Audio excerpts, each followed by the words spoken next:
When Allied forces liberated the concentration camps of Nazi-occupied Europe, they discovered horrors that shocked the world. Auschwitz, Bergen-Belsen, Dachau. These names became synonymous with industrial-scale murder and human suffering.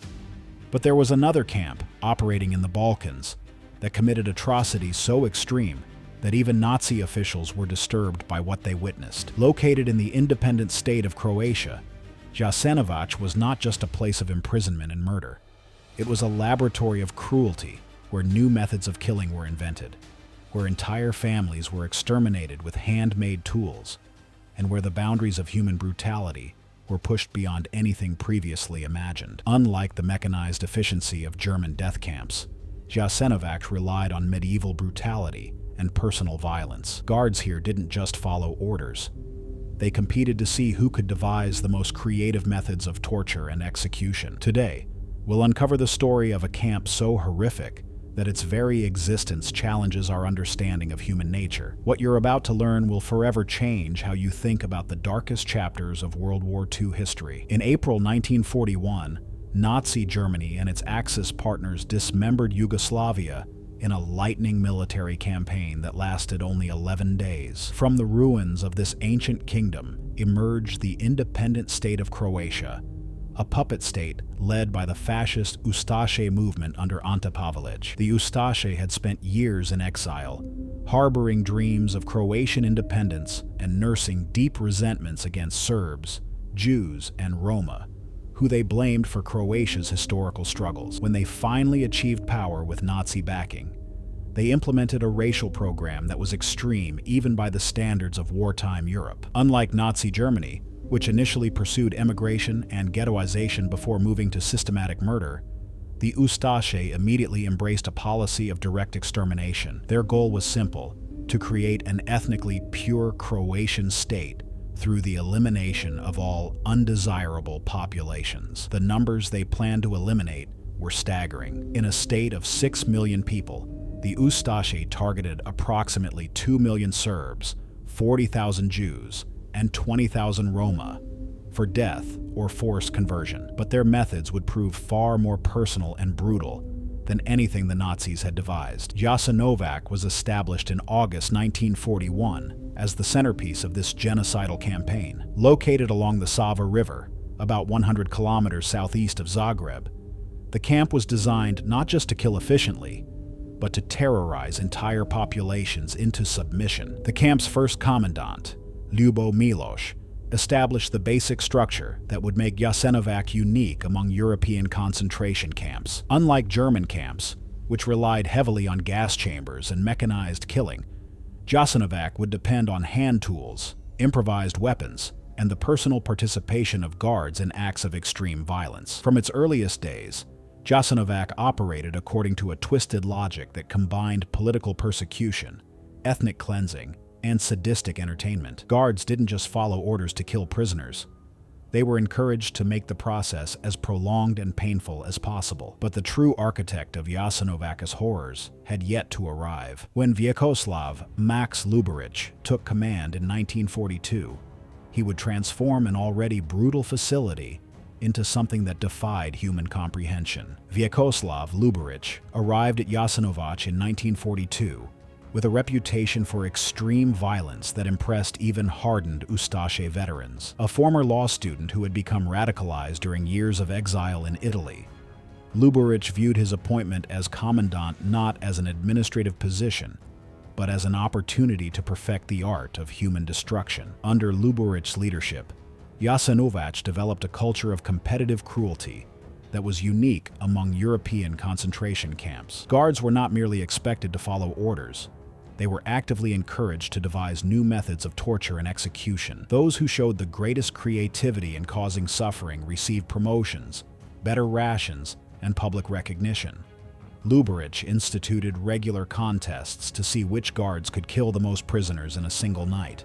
These competitions, which took place several times each month, turned mass murder into a form of entertainment. Guards would gather to watch and cheer as their colleagues competed for prizes and recognition. The most infamous of these contests occurred on the night of August 29, 1942. Petar Brzica, a Franciscan friar who had joined the Ustachi, won the competition by personally killing 1,360 prisoners, using only a modified knife known as a Srbosek, a curved blade designed specifically for cutting throats. His record was never broken.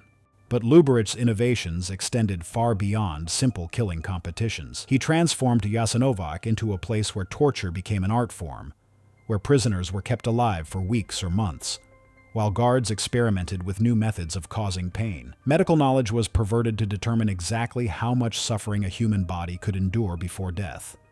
The commandant himself participated directly in these activities, often spending entire nights in the killing areas. Witnesses described how he would personally select prisoners for special attention, devising elaborate tortures that could last for days. His involvement was not administrative but intensely personal, as if he drew some fundamental satisfaction from the direct infliction of suffering. Under Luburić's command, Jasenovac developed its own economy based on the systematic plunder of prisoner belongings and the sale of human remains. Gold teeth were extracted from living prisoners, hair was harvested for textiles, and human fat was rendered into soap. But unlike similar activities in Nazi camps, these operations were conducted with a level of personal involvement and sadistic pleasure that shocked even visiting German officials. The camp's reputation for extreme brutality began to spread throughout occupied Europe. Nazi administrators, despite their own involvement in genocide, expressed concern about the methods being employed at Jasenovac. Some German officials requested that their personnel be withdrawn from the area,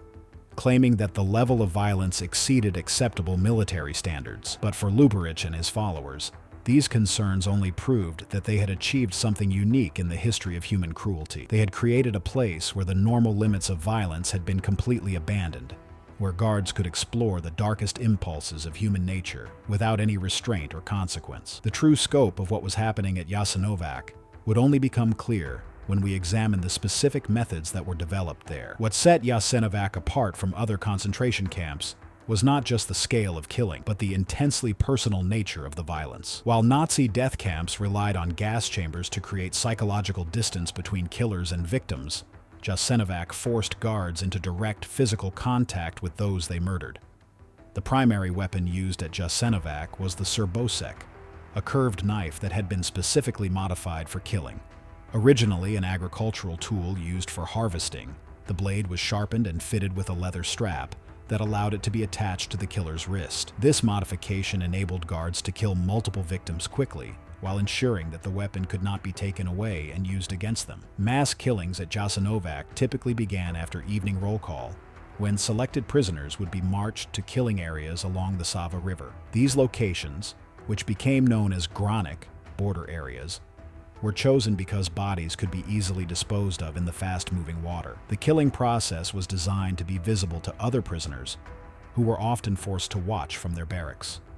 Guards would line up prisoners in rows and move systematically from person to person, cutting throats with the Srbosek. The process was conducted with industrial efficiency, but unlike gas chambers, it required each guard to look directly into the eyes of their victims as they died. This face-to-face killing was not an unfortunate necessity, but a deliberate choice that reflected the Ustachi ideology of personal responsibility for ethnic cleansing. Children presented a particular challenge for the killing process, as they were too small for the Srbosek to be effective. Guards developed alternative methods specifically for young victims, including beating them against concrete walls, throwing them into fires while still alive, or burying them in mass graves before they had died. These methods were not chosen for efficiency, but for the additional terror they created among adult prisoners. Women prisoners faced their own specialized forms of violence before being killed. Guards would often keep women alive for extended periods while subjecting them to various forms of abuse. Pregnancy was not considered protection,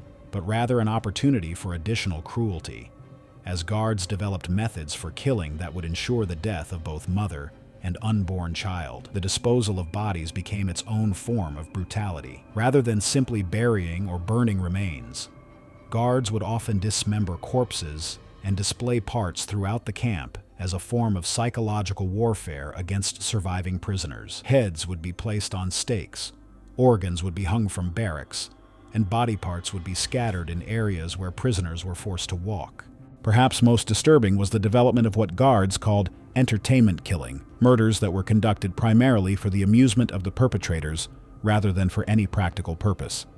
These sessions, which could last for hours, involved elaborate tortures that were designed to extract maximum suffering before death. Guards would often invite colleagues to watch and suggest improvements to their techniques. The sound of killing became a constant presence in the camp. Unlike gas chambers, which killed silently, the methods used at Jasenovac produced screams, pleadings, and death rattles that could be heard throughout the facility. This audio component was not an unfortunate byproduct, but a deliberate element designed to terrorize prisoners who had not yet been selected for death. But even these horrors were just one part of the systematic destruction that occurred at Jasenovac. The camp's approach to different victim groups would prove that its brutality was not random, but carefully calibrated to achieve maximum psychological impact. The Ustachi ideology that governed Jasenovac created a complex hierarchy of victims, with different groups facing distinct forms of persecution and murder. This systematic approach to brutality was designed not just to eliminate unwanted populations, but to send specific messages to Croatian society about the consequences of resisting the new racial order. Serbs, who made up the largest group of victims at Jasenovac, were targeted for complete elimination as part of the Ustachi program to create an ethnically pure Croatian state. The violence directed against Serbs was particularly intense because they were seen not just as racial enemies, but as historical competitors for control of the region. Serbian Orthodox priests received special attention from the guards. These religious leaders were subjected to elaborate tortures before being killed, including being forced to perform Catholic Mass, having their beards set on fire, and being buried alive in mock religious ceremonies. The desecration of Serbian Orthodox symbols and rituals was considered as important as the physical elimination of the clergy themselves. Entire Serbian families were often brought to Jasenovac together, creating opportunities for guards to use family relationships as instruments of torture. Parents were forced to watch their children being murdered. Spouses were killed in front of each other, and siblings were made to participate in each other's torture. These family-based tortures were designed to destroy not just individuals, but the very concept of Serbian identity.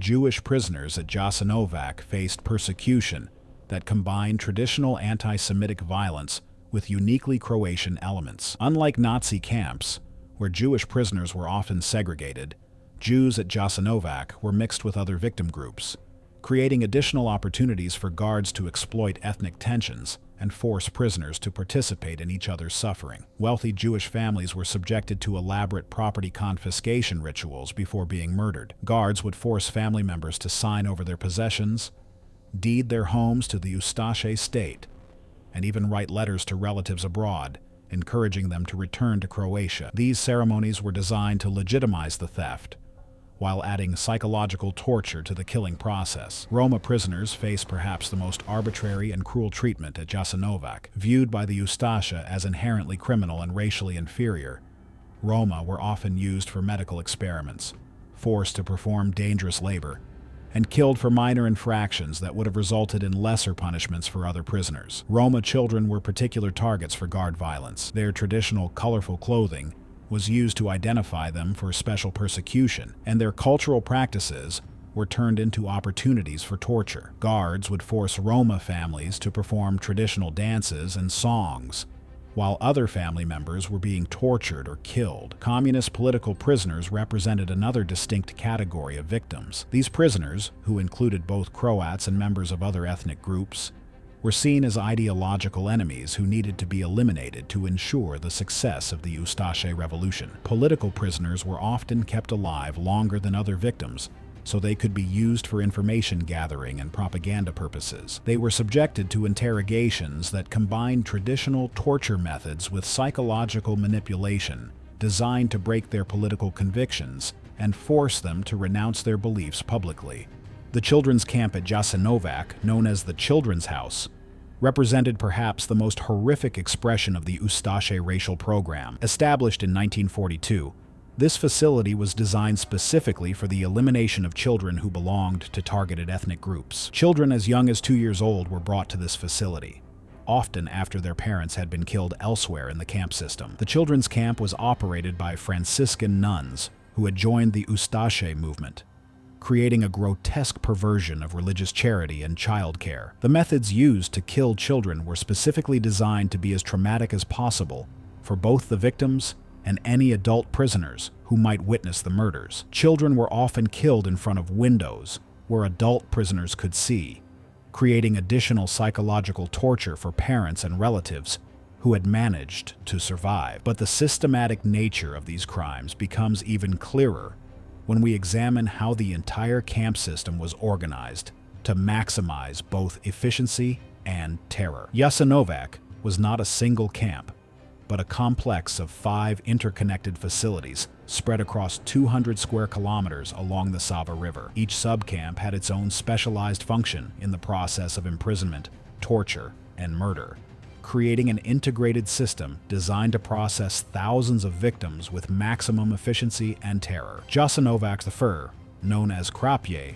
served as the initial reception center where new prisoners were processed, registered, and sorted for assignment to other parts of the complex. The processing at Croatia was deliberately designed to be traumatic, with new arrivals being stripped, beaten, and subjected to immediate violence that established the camp's atmosphere of terror. During processing, prisoners were forced to surrender all personal belongings, including wedding rings, family photographs, and religious items. These confiscations were not simply practical measures, but psychological attacks designed to sever prisoners' connections to their former lives and identities. Jasenovac II, located at Brutality, functioned as a work camp where prisoners were forced to perform agricultural labor under brutal conditions. The work assignments at Brutality were designed not for economic productivity, but as a form of slow execution, with prisoners being worked to death while producing minimal actual value. The agricultural work included draining swamps, building irrigation systems,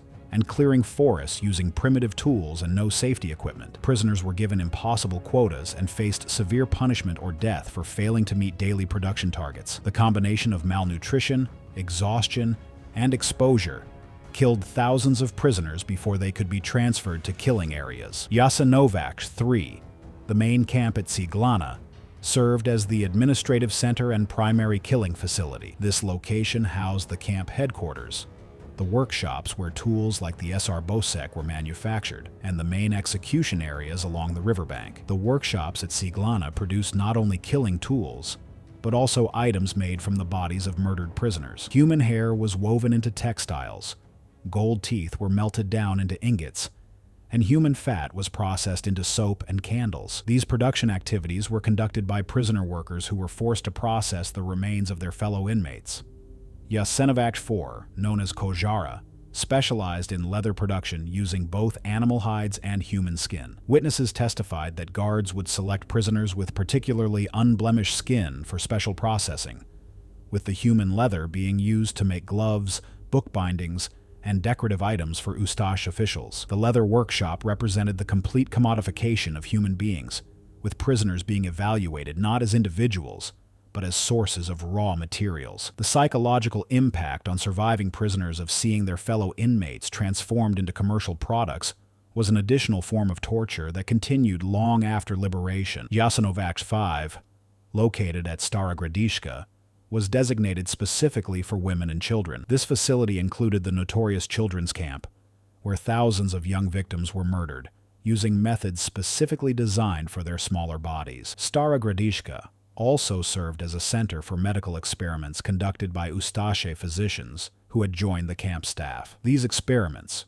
which often involved testing new killing methods or studying the effects of prolonged torture, were conducted without any medical justification and served purely to satisfy the curiosity of the perpetrators. The camp's communication system was designed to maximize psychological terror among prisoners. Loudspeakers installed throughout the complex broadcast the sounds of torture and killing, ensuring that all prisoners were constantly aware of the violence being inflicted on others. The sounds of death became a form of psychological warfare that broke down prisoners' mental resistance. Transportation between the various sub-camps was conducted using cattle cars and trucks. But these journeys were not simply practical movements of prisoners. Guards used transport time as opportunities for additional torture, overcrowding vehicles, denying food and water, and conducting beatings during transit. The camp's administrative records were maintained with meticulous detail, not for bureaucratic efficiency, but as a form of trophy collecting. Guards kept detailed logs of killing methods, torture techniques, and prisoner reactions, treating these records as achievements to be celebrated rather than crimes to be hidden. The integration of these various facilities created a system where prisoners could be moved through different forms of suffering before being murdered, allowing guards to extract maximum terror and pain from each victim. But this systematic approach also created opportunities for documentation and witness testimony that would later provide crucial evidence of the crimes committed. The complex also included facilities for the families of guards and administrators, creating a grotesque normality where children of perpetrators played in yards adjacent to killing fields,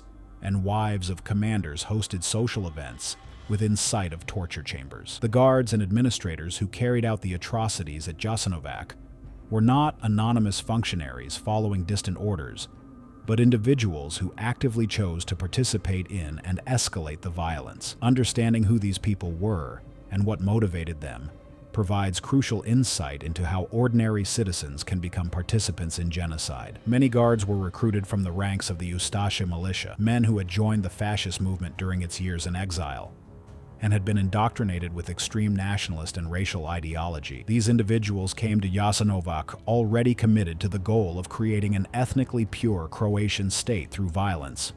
But the camp also attracted volunteers who had no previous political affiliation, men who were drawn by the promise of power, wealth, and the opportunity to engage in violence without consequences. These volunteers often proved to be among the most brutal guards, as they felt compelled to prove their commitment to the cause through extreme acts of cruelty. Perhaps most disturbing was the participation of religious clergy in the camp's operations. Several Catholic priests and Franciscan friars joined the camp staff, providing religious justification for the violence and participating directly in torture and murder. These religious figures helped create an ideological framework that portrayed the killing as a sacred duty. Brother Miroslav Filipović, a Franciscan friar known as Brother Satan, served as temporary commandant and personally participated in the killing of thousands of prisoners. His religious status was used to convince other guards that their actions had divine approval, while his personal participation demonstrated that even those sworn to protect life could become instruments of death. The camp also employed significant numbers of women in administrative and guard positions. These women, many of whom were wives or relatives of male guards, participated in the violence against female and child prisoners. Their involvement was not peripheral, but central to the camp's operations, particularly in the women's and children's sections. Female guards at Jasenovac often proved to be as cruel as their male counterparts, developing specialized techniques for torturing women and children. They used their gender to gain access to vulnerable prisoners, and their knowledge of family relationships to cause maximum psychological damage. Local civilians also participated in the camp's operations, either as employees or as volunteers who came to watch the killings. The involvement of ordinary citizens created a community of complicity that extended far beyond the camp's official boundaries. Farmers and merchants from nearby communities provided supplies to the camp and purchased goods made from the belongings of murdered prisoners. This economic relationship created financial incentives for civilian participation while spreading guilt throughout the surrounding population. Professional classes were also represented among the perpetrators. Doctors participated in medical experiments and torture sessions. Lawyers helped confiscate prisoner property, and teachers developed educational programs to indoctrinate guard children in racial ideology. The participation of educated professionals provided intellectual justification for the violence and demonstrated how professional training could be corrupted. The guards developed their own internal culture that celebrated violence and competed for recognition based on creative brutality. This culture included rituals, songs, and ceremonies that transformed murder into a form of entertainment and social bonding. New guards were initiated through forced participation in killing sessions, ensuring that everyone became personally implicated in the crimes. This initiation process created psychological bonds between perpetrators, while making it impossible for anyone to claim innocence or distance from the violence. The camp's culture also included a complex system of rewards and punishments based on performance in torture and killing. Guards who showed creativity and enthusiasm received promotions, better living conditions, and social recognition. Those who showed reluctance or compassion faced punishment or transfer to less desirable positions. Photography and documentation of torture sessions became another form of entertainment, with guards collecting images of their victims as trophies. These photographs, which were often shared among guards and sent to family members, demonstrate the pride that perpetrators took in their actions. The personal involvement of guards in every aspect of the killing process created a level of psychological investment in the violence that distinguished Jasenovac from more mechanized killing facilities. Guards were not distant bureaucrats, but active participants who developed personal relationships with both the violence and their victims. But perhaps most chilling was the post-war behavior of many perpetrators, who showed no remorse for their actions and continued to celebrate their participation in the genocide decades after the camp's closure. As World War II entered its final phase and German forces began their retreat from the Balkans, the administrators of Jasenovac faced the challenge of concealing evidence of their crimes. Unlike Nazi camps that were liberated by advancing Allied armies, Jasenovac was abandoned by its guards in April 1945 as Yugoslav partisan forces approached the area. The evacuation of Jasenovac was conducted with the same brutality that had characterized the camp's entire operation. Rather than simply abandoning the facility, guards embarked on a final killing spree designed to eliminate as many witnesses as possible. Prisoners who were too weak to travel were murdered immediately, while those who were selected for evacuation faced a death march toward Austria. The death march from Jasenovac became one of the war's final atrocities. Guards forced approximately 1,000 prisoners to walk toward the Austrian border, killing anyone who fell behind or showed signs of weakness. The march route was deliberately chosen to pass through areas where Croatian civilians could see the prisoners, serving as a final demonstration of Ustachi power. Only a handful of prisoners survived the death march, and even fewer lived to provide testimony about what they had experienced. The systematic elimination of witnesses was largely successful, leaving historians and investigators with limited first-hand accounts of the camp's worst atrocities. Before abandoning the camp, guards attempted to destroy physical evidence of their crimes. Bodies were exhumed from mass graves and burned. Buildings that contained evidence were demolished, and documents were destroyed. However, the scale of the killing made complete concealment impossible. When Yugoslav partisan forces finally reached Jasenovac on May 2, 1945, they found a facility that had been largely destroyed, but still contained overwhelming evidence of mass murder. The killing fields along the Sava River were littered with human remains.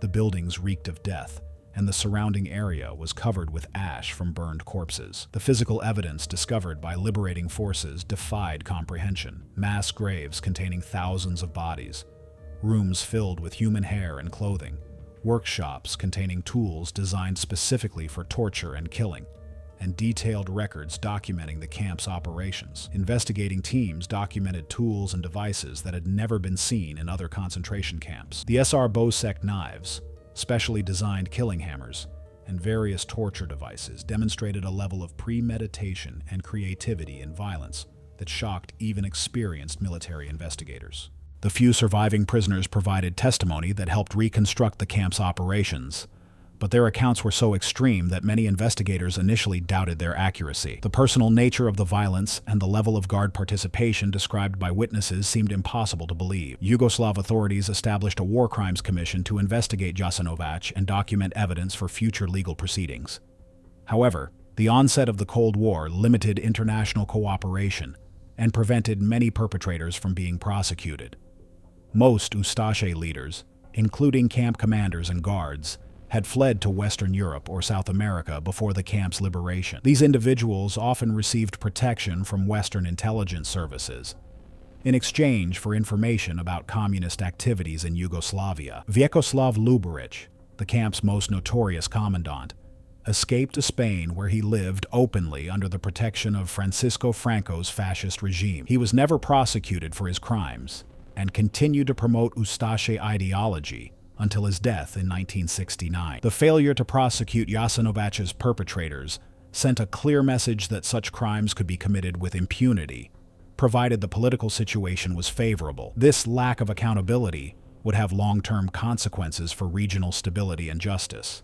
Yugoslav authorities did conduct some trials of lower-level guards and collaborators who had been captured, but these proceedings were limited in scope and often motivated more by political considerations than by pursuit of justice. The communist government of Yugoslavia also limited public discussion of Jasenovac's crimes, preferring to emphasize unity among different ethnic groups rather than confronting the full extent of wartime atrocities. This policy of silence prevented proper commemoration of victims and education about the dangers of ethnic hatred. The physical site of Jasenovac was converted into a memorial, but the memorial's interpretation was shaped by political considerations that minimized ethnic aspects of the genocide in favor of a narrative focused on anti-fascist resistance. International awareness of Jasenovac remained limited for decades after the war, overshadowed by greater attention to Nazi crimes and the Holocaust. This relative obscurity allowed some perpetrators to rehabilitate themselves and even return to positions of influence in Croatian exile communities. The true scope of Jasenovac's crimes would only begin to emerge decades later, as historians gained access to previously classified documents and as survivors finally felt safe to share their experiences publicly. Determining the exact number of people murdered at Jasenovac has been one of the most contentious issues in post-war European history. Unlike Nazi concentration camps, which maintained detailed records for bureaucratic purposes, Jasenovac's administrators deliberately avoided systematic documentation that could later be used as evidence against them. The destruction of records during the camp's evacuation further complicated efforts to establish accurate victim counts. Guards burned administrative files, destroyed prisoner registries, and eliminated most written evidence of their crimes before fleeing the advancing partisan forces. Early post-war Yugoslav estimates placed the number of Jasenovac victims at between 500,000 and 700,000 people. These figures were based on demographic analysis, survivor testimony, and limited documentary evidence that had survived the war. However, these initial estimates became politically controversial during the Cold War period. Croatian exile groups, many of which included former Ustachi members, disputed the numbers as communist propaganda designed to discredit Croatian nationalism. Conversely, Serbian nationalist groups often cited even higher victim counts, claiming that over 1 million people had been murdered at Jasenovac. These inflated figures were used to justify Serbian political dominance in post-war Yugoslavia and later to support territorial claims during the 1990s conflicts. Modern historical research, using more sophisticated demographic analysis and newly available archival materials, suggests that the actual number of Jasenovac victims was between 80,000 and 100,000 people. While significantly lower than early estimates, this figure still represents one of the largest civilian massacres in European history. The breakdown of victims by ethnicity reflects the Ustachi racial program's primary targets. Approximately 50,000 Serbs, 20,000 Roma, 13,000 Jews, and several thousand Croatian political prisoners were murdered at the camp complex. These numbers, while smaller than initially claimed, do not diminish the significance of Jasenovac's crimes. The camp's importance lies not only in the quantity of victims, but in the quality of violence employed and its impact on regional ethnic relations. The methods used at Jasenovac were so extreme that they traumatized entire communities and created patterns of fear and hatred that persisted for generations. The personal nature of the violence meant that survivors and their families carried detailed memories of specific atrocities that could not be forgotten or forgiven. The demographic impact of Jasenovac extended far beyond the immediate victims. Entire communities were destroyed, families were eliminated, and regional population patterns were permanently altered by the systematic killing. The camp also had a disproportionate impact on religious and intellectual leadership within targeted communities. The deliberate murder of priests,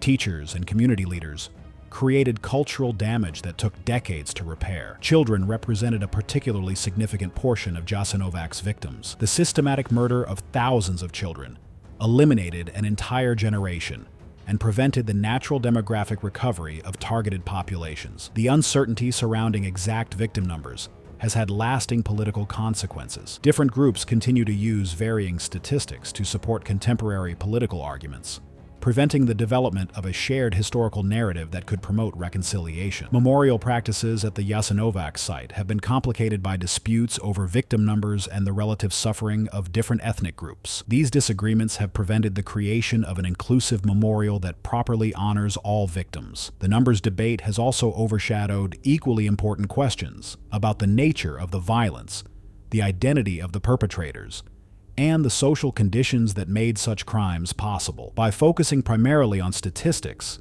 discussions of Jasenovac often miss the broader lessons about human behavior and social responsibility. International recognition of Jasenovac's significance has been limited partly because of the confusion surrounding victim counts. Without clear accepted statistics, the camp has received less attention than other Holocaust sites with better documentation. The challenge of establishing accurate victim counts highlights the importance of maintaining historical records and protecting evidence of mass atrocities. The deliberate destruction of documentation at Jasenovac demonstrates how perpetrators can use the absence of records to avoid accountability and enable historical denial. Jasenovac illustrates how swiftly civilization can collapse under ethnic hatred and political extremism. Its uniquely intimate violence and community integration expose chilling truths about human nature. Failure to address its crimes fueled later Yugoslav conflicts. Many perpetrators escaped justice, enabling ideologies to survive and spread. The world's muted response to Jasenovac set a precedent for indifference to future genocides. As ethnic nationalism resurges today, Jasenovac's lessons remain urgent. It teaches that ordinary people can become complicit in atrocity when moral boundaries erode. Remembering its victims means more than citing figures. It means confronting the human capacity for violence and the importance of moral courage. Some resisted, risking their lives to help. Their actions offer hope and a reminder that we always have choices. Jasenovac challenges us to remain vigilant, reject hatred, and ensure such horrors are never repeated. If you enjoyed this video, please like and subscribe to our channel so you never miss out on more history documentaries.